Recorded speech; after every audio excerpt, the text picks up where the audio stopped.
guys, balik lagi di Mobil Pijar. Di episode kali ini ada narasumber yang mau cerita tentang pengalaman karmanya. Wow, karma apa tuh?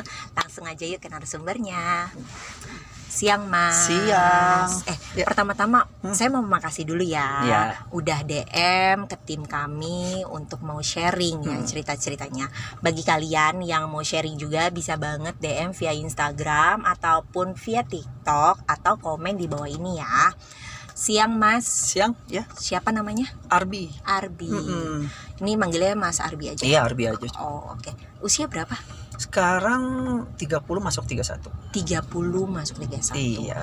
Oke, tadi kan cerita tentang karma yang dirasain Iya, gitu ya. betul. Itu awal mulanya seperti apa? Oke, ya, saya ceritain dulu dari awal ya. Jadi mulainya itu di tahun 2018. 2018 itu saya itu partneran sama teman saya untuk showroom mobil lah gitu, showroom mobil, dan memang waktu itu saya punya link yang cukup baik di situ. Nah, sampai pada akhirnya saya dikenalkan sama omnya istri saya. Dia memang orang hobi mobil juga, dan waktu itu dia memang rencana mau jual mobilnya dua ke saya gitu, karena basic interest. Akhirnya dia memberikan unit BPKB dan semuanya STNK dikasih ke saya gitu. Ya udah, saya jualin awalnya. Saya jualin di showroom itu, tapi ternyata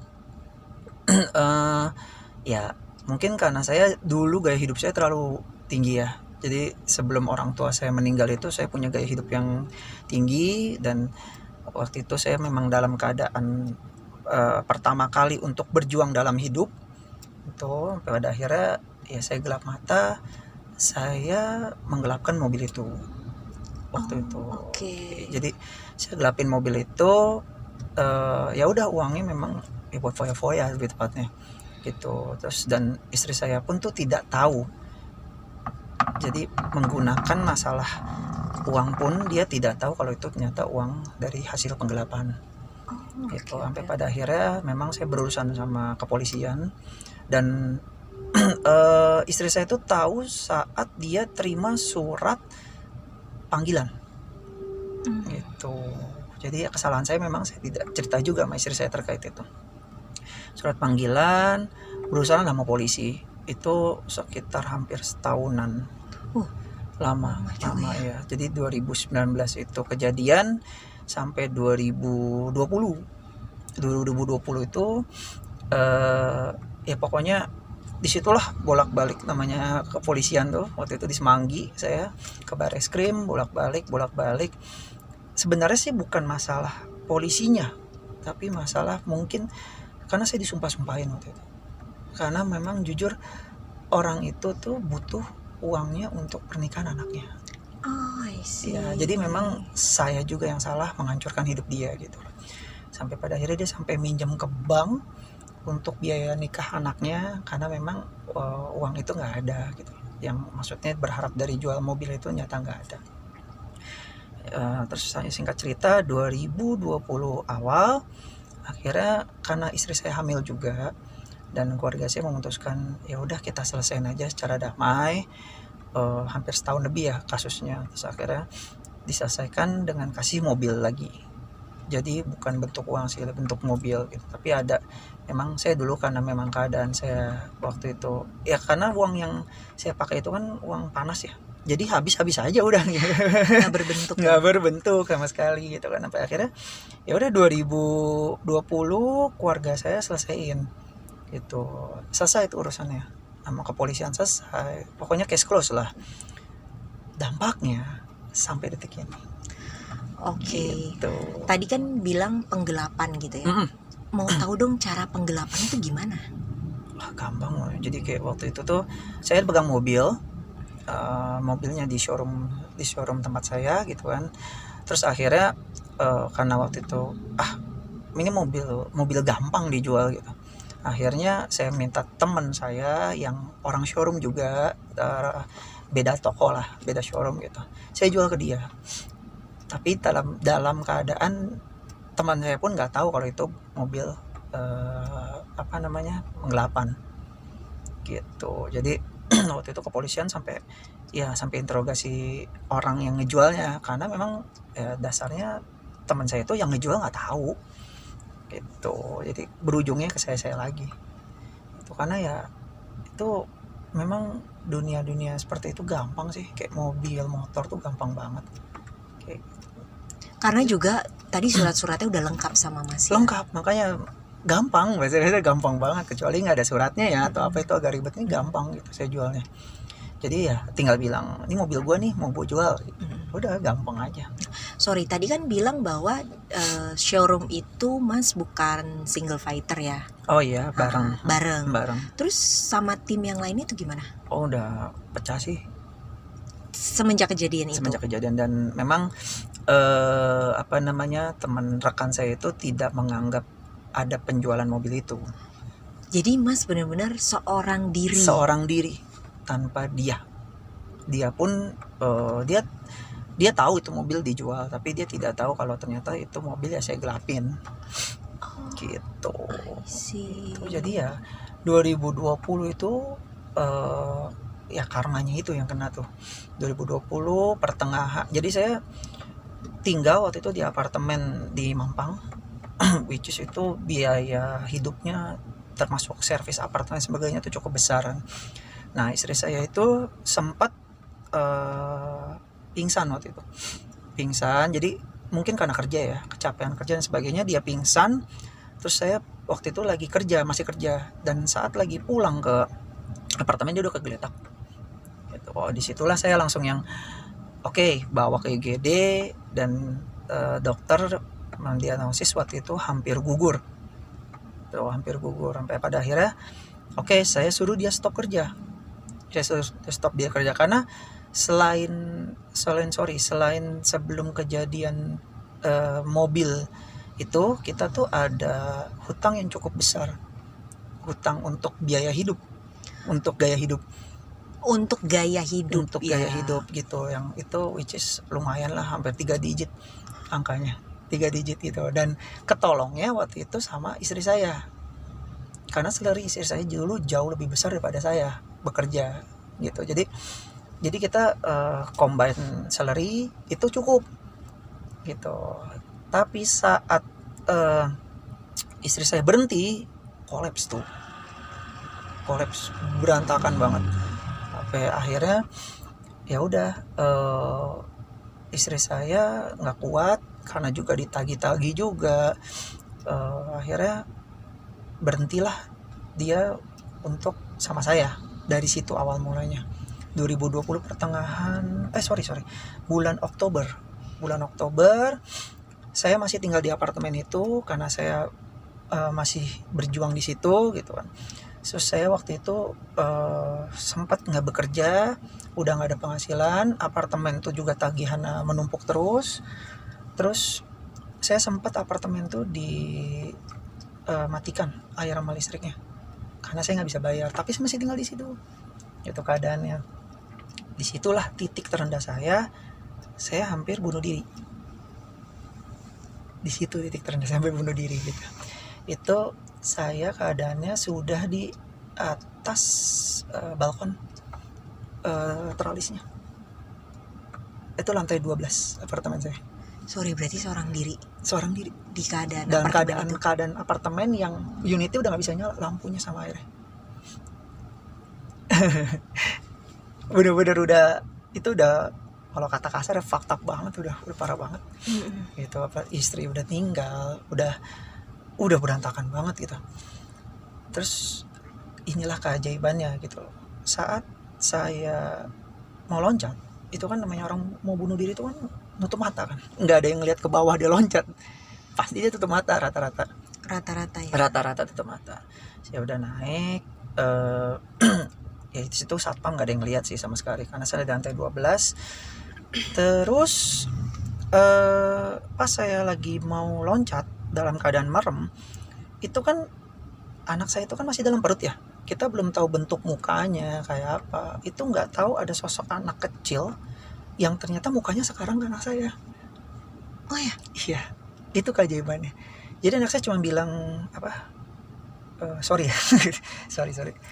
Jadi cuma bilang kayak, ayah aku mau ke dunia loh, dia ngomong kayak gitu. Itu nggak tahu, saya nggak nganggap itu setan atau apa, saya nggak tahu lah itu. Aku mau ke dunia loh, mas saya nggak mau lihat sih. Disitulah saya berhenti untuk ya kaget sih, shock gitu kan. Ya udah saya turun dari balkon, ya itu saya nangis, saya udah ini banget deh. Sampai sahabat saya punya sahabat tuh dari kecil gitu, sahabat saya geng berenam. Nah salah satu sahabat saya tinggalnya di Depok, dia nelfon, lu di mana katanya, gue masih di apartemen. Udah gue ke tempat lu deh katanya, nggak tahu kenapa mau ke tempat saya gitu. Ya udah akhirnya tempat saya, dia ngeliat keadaannya kaget. Itu dia ngeliat masih ada bangku di luar, bangku yang tinggal saya ada loncat gitu. Saya cerita banyak sama dia gitu, sampai pada akhirnya saya ada baru cair gaji terakhir saya bekerja waktu itu. Akhirnya saya pindah ke Cibubur, tapi waktu itu saya tinggal di apartemen Cibubur, bilangan Cibubur lah, apartemen gitu, dengan dana yang seadanya itu. Dari situ saya dapat kerja waktu itu ke Jakarta. Tapi ya itu, karmanya itu yang saya nggak tahu ya. Kerja saya tuh selalu nggak lancar. Jadi saya kerja nggak lancar, saya keluar gitu. Sampai pada akhirnya saya dapat pekerjaan ke bilangan daerah BSD. Saya pindah ke BSD waktu COVID kejadiannya. Itu pun sama, nggak lancar juga gitu. Jadi kayak sekarang tuh bahasa kasar gini ya, siapa sih bapak yang nggak mau ngeliat anaknya bahagia? Satu, siapa sih suami yang nggak mau ngeliat istrinya bahagia gitu? Apalagi sekarang saya sampai detik ini pun saya masih ada tunggakan yang cukup besar yang belum saya selesaikan gitu. Jadi sampai saya flashback lagi ya, dari yang waktu saya mau bunuh diri itu, disitulah letak hijrah saya. Kenapa? Karena saya, ya itu miracle ya, saya mau loncat nggak jadi, keluar sosok muka anak kecil yang dimana nyata itu anak kecil itu ya sekarang anak saya, mukanya persis banget.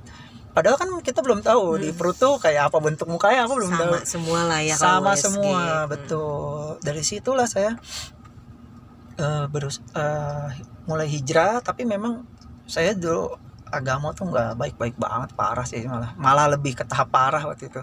Cuman saya berusaha sekarang gimana caranya untuk saya bisa hijrah pelan-pelan. Dan saya udah bukan, dulu mindset saya adalah ya everything is money gitu, karena memang gaya hidup saya dulu dari keluarga yang berada dengan uang yang berlimpah. Jadi kayak saya kayaknya terlalu kejerumus ke dalam situ, sampai apapun tuh bisa uang harus uang gitu, bisa uang dan harus uang gitu.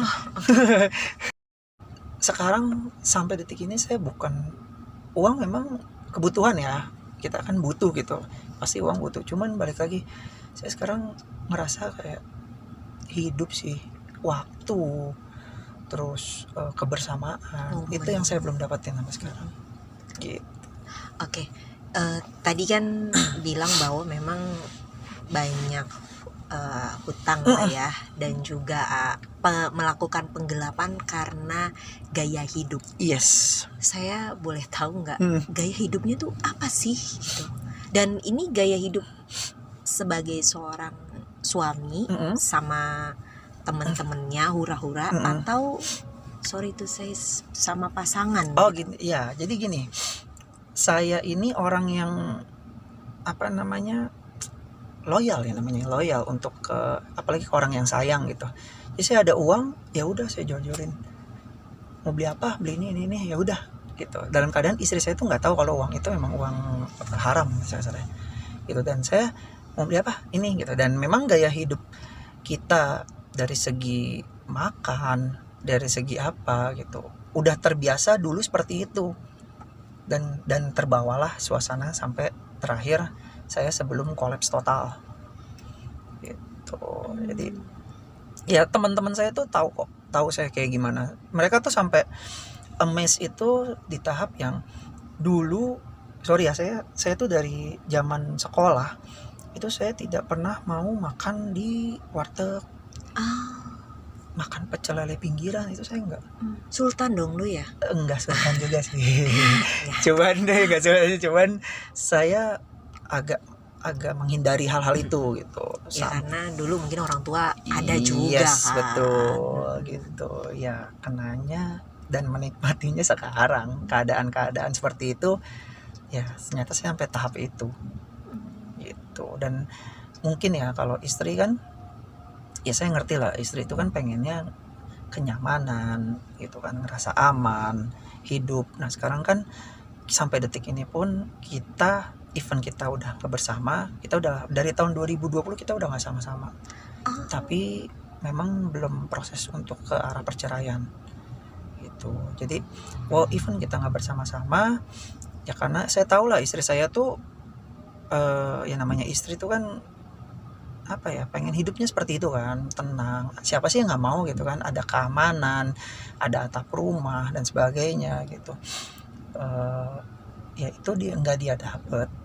Saya ngerti dengan keadaan seperti itu, apalagi saya memang saat ini, apalagi masa ekonomi saya masih berjuang banget kan, ditambah kita ada hutang yang sampai sekarang masih kita cicil, berusaha gimana cara bayarnya. Dan ya saya sih alhamdulillahnya istri saya bekerja sekarang, jadi dia yang menyelesaikan itu gitu. Jadi beban buat saya juga, karena saya kan sampai sekarang masih apa ya nggak tahu ya, saya masih ngerasa kayak karma saya tuh belum selesai. Itu aja sih. Cuman sampai saya tuh pernah di tahap saya minta maaf ke orang-orang yang pernah saya zolimin. Saya minta maaf, saya via WhatsApp, saya WhatsAppin semua ke orang-orang itu. Saya sih nggak minta mereka maafin ya, cuman maksudnya jangan ke anak saya aja deh, itu aja. Oke, ini mohon maaf ya, proses istri ninggalin itu kapan? 2020, jadi dia pergi tanpa sepengetahuan saya. Waktu itu saya masih kerja, saat pulang kerja tuh udah nggak ada. Oh, di apartemen udah nggak ada? Udah nggak ada. Pada saat kondisi masih hamil?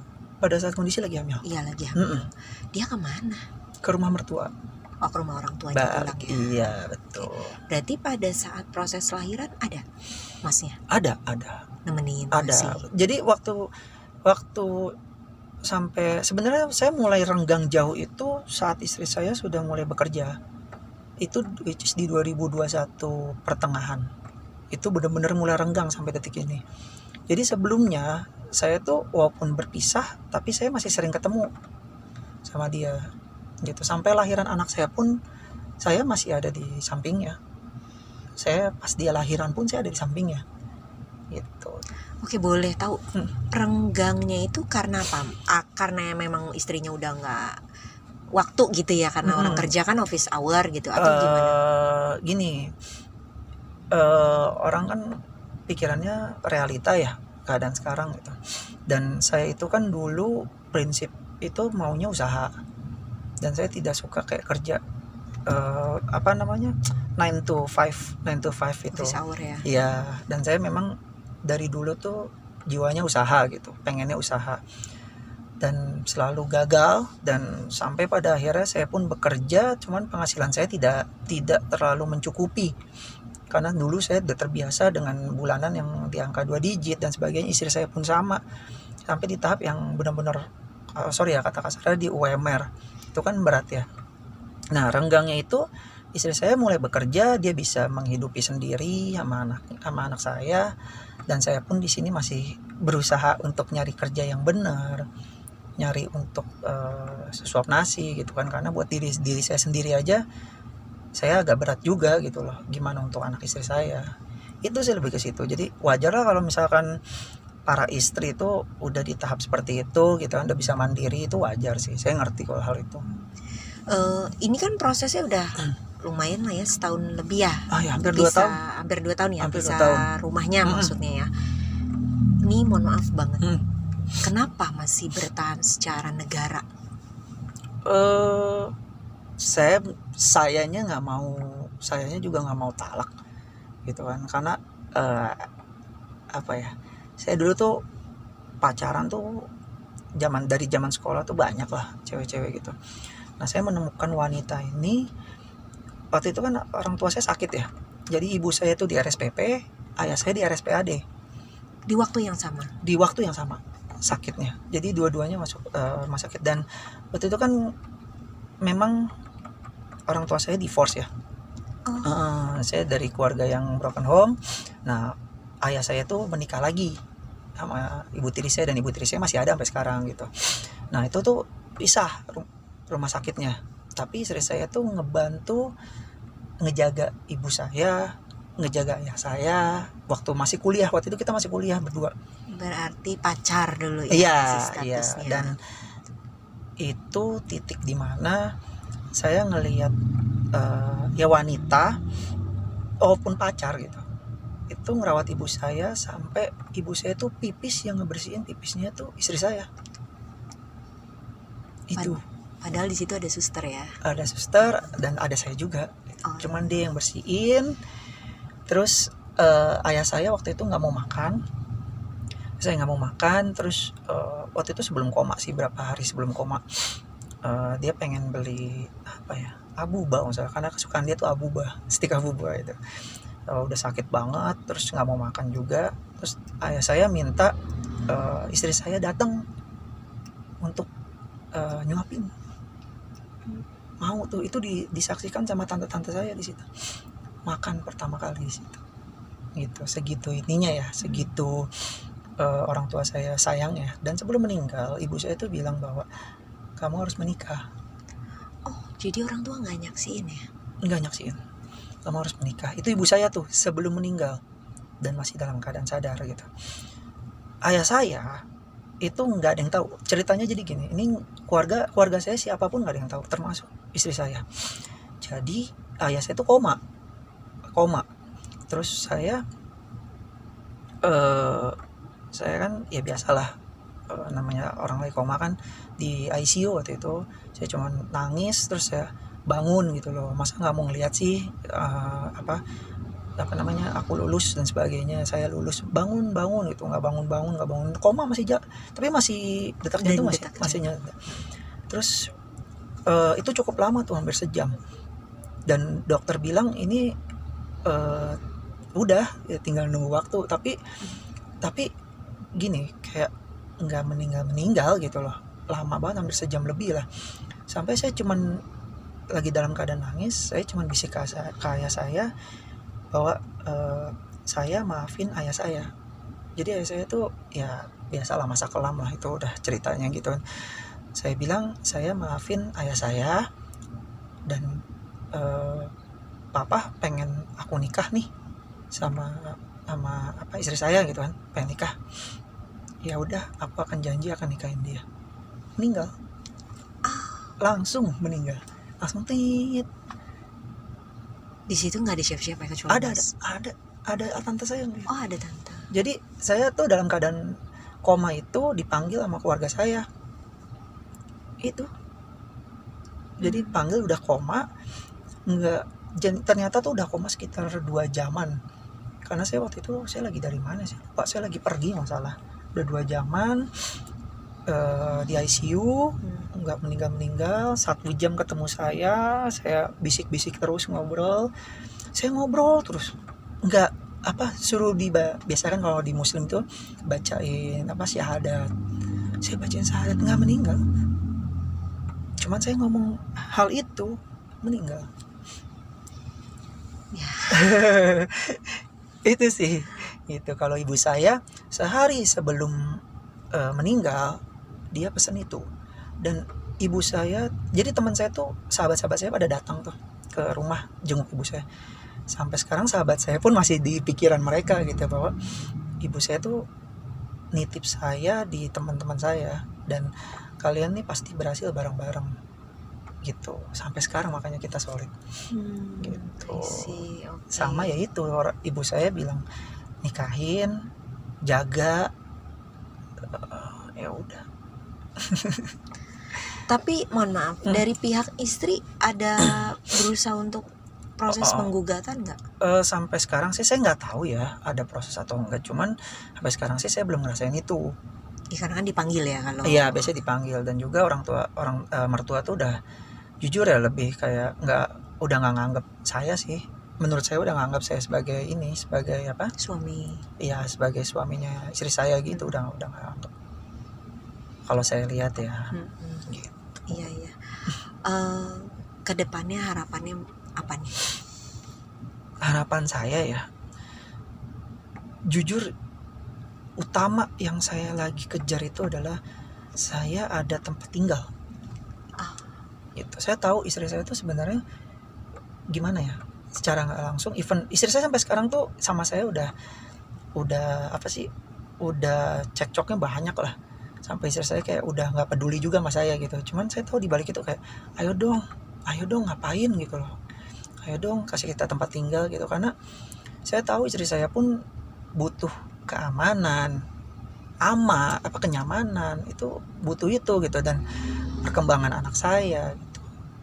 Tujuan saya sekarang yang penting saya ada tempat tinggal dulu, saya berjuang untuk itu dulu. Dari situ saya punya kerjaan yang ya saya udah nggak mikirin usaha dulu sih, saya lagi mikirin gimana caranya saya ada bulanan tetap yang buat hidupin anak sama istri saya tuh. Dan mindset saya akhirnya mulai pergantian tahun dulu 2021 ke 2020, mindset 2022 mindset saya adalah saya stop dulu untuk halusinasi ke arah entrepreneur.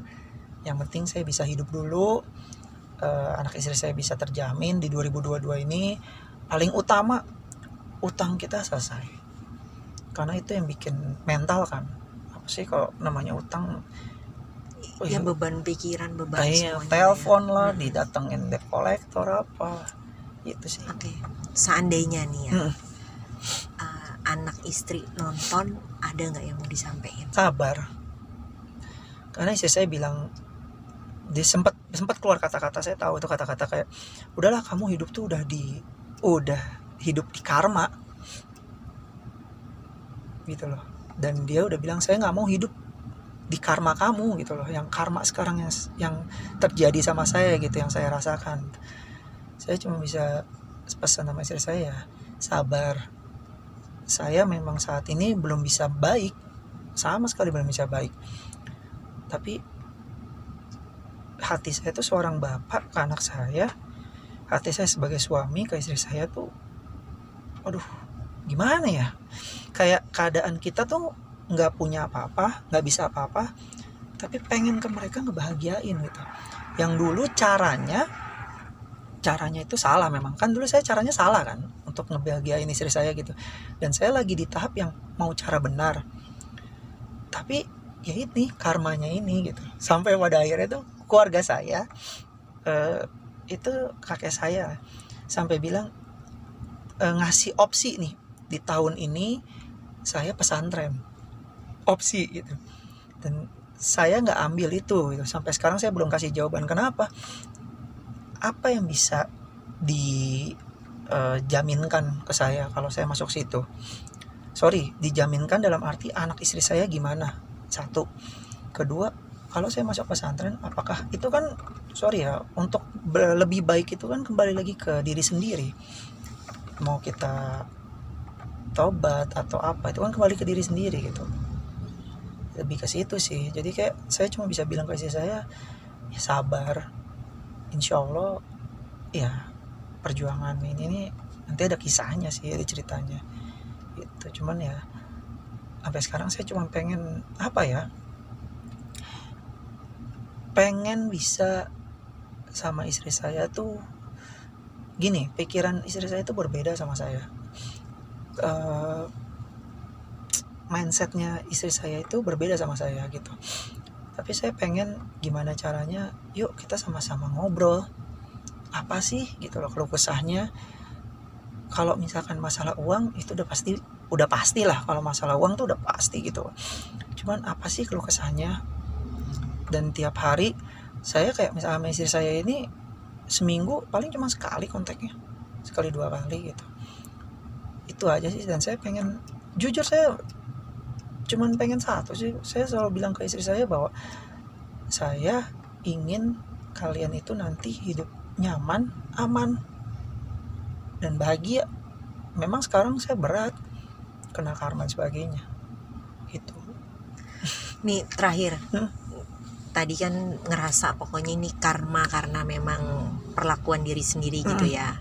Seandainya yang orang-orang yang pernah masa kita nonton pengen ngomong apa? Ya saya cuman mau bilang sama mereka bahwa I'm so sorry sih, itu nggak bisa pakai apa-apa lagi itu. Kalau misalkan mereka udah sumpah dan sebagainya, it's okay. Saya maksudnya ya udah, ini harus yang saya lewatin gitu kan, dampak yang saya lewatin. Tapi saya cuma pengen bahwa tolong jangan ke anak saya, intinya itu aja. Saya nggak apa-apa deh, maksudnya sekarang dampaknya saya alamin, ya ke istri saya juga kena jadi imbasnya gitu. Tapi tolong jangan ke anak saya, itu aja. Cuman saya balik lagi, sampai detik ini saya hanya mohon ke mereka, mohon maaf, tolong kasih saya bisa kesempatan untuk hidup lagi gitu. Saya jujur ya, dari saya rusak banget deh, karena memang balik lagi masalah uang. Waktu itu tuh karena uang sih, uang gitu ya. Sorry ya, kayak misalkan model ya, ini orang biasa lah, kayak misalkan minjem uang hilang itu saya lakuin dulu kayak gitu. Gimana caranya saya dapat uang aja itu. Dan sampai akhirnya ya mungkin banyak yang batin ya kan, dan saya cuma pengen bimbing saya gitu loh, bantu saya untuk bisa saya mau hijrah. Kalaupun memang masih ada tanggungan dan sebagainya, ya saya manusia ya, saya udah terlalu banyak nih hal-hal kayak gitu kan, masa kelam. Kalau misalkan masih ada atau belum terselesaikan, boleh kontak saya gitu. Tapi ya saat ini keadaan saya seperti ini, saya berusaha gimana caranya, walaupun receh-receh gitu, tapi saya mau berusaha untuk selesaikan semuanya gitu. Oke, semoga kedepannya makin lancar ya Mas. Amin, ya, amin, apapun itu ya. Oke guys, jadi benar ya kata pepatah bahwa apa yang kamu tabur itu yang kamu tuai. Bagi kalian yang mau banget cerita ke kita nih, sharing, bisa banget via DM Instagram, TikTok, ataupun komen di bawah ini ya. See you on next video. Bye bye. Thank you Mas. Thank you. Tapi berarti sering ketemu anak? Saya udah 2 bulan, sebulan gak ketemu. Istri saya ngelarang ketemu. Tapi baru-baru ini. Tahu yang kemarin-kemarin enggak iya, gitu ya. Gitu. Tapi tahulah ya perkembangannya minimal via medsos Iya, atau tahu. apa gitu. Oh, istri saya nggak